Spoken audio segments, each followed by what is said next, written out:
ازيكم عاملين ايه؟ لو عندك بقع غامقة في وشك أو علامات من الحبوب وعايزة تهتمي ببشرتك ويبقى عندك روتين كامل لعلاج البقع وآثار الحبوب، بس في نفس الوقت مش بتحبي تستخدمي منتجات بشرة كتير، وعايزة منتج واحد بس يعالج البقع القديمة ويحميكي كمان من أي بقع جديدة، يبقى ممكن تلاقي الحل مع كريم شمس يسرد بيجمنت كنترول.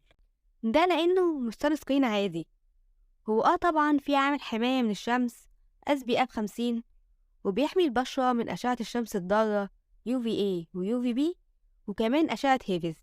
لأ، ده كمان في مادة السيراميدول، ودي مادة واخدة براءة اختراع لأنها فعالة جدا لعلاج البقع وآثار الحبوب، وكمان بتمنع ظهور أي بقع جديدة. وبكده يبقى انتي حميتي بشرتك من أشعة الشمس، وكمان عالجتي البقع وآثار الحبوب في خطوة واحدة، وكمان بمنتج واحد بس. المميز بقى في السان سكرين ده كمان إنه فلويد، وده بيخلي البشرة تمتص بسرعة، فتقدري تحطي بعده الميك اب بتاعك عادي جدا من غير أي مشكلة، ومن غير ما تخافي إن الميك اب بتاعك يسيح في نص اليوم.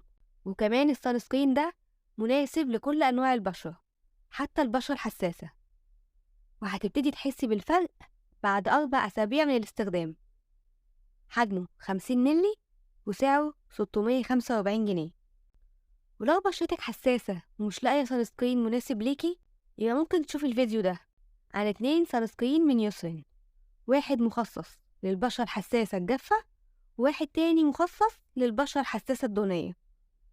ولو عجبك الفيديو ده واستفدتي منه، اعملي لايك، لأن ده بيساعد إن الفيديو ينتشر ويوصل لغيرك، وهم كمان يستفادوا معاكي.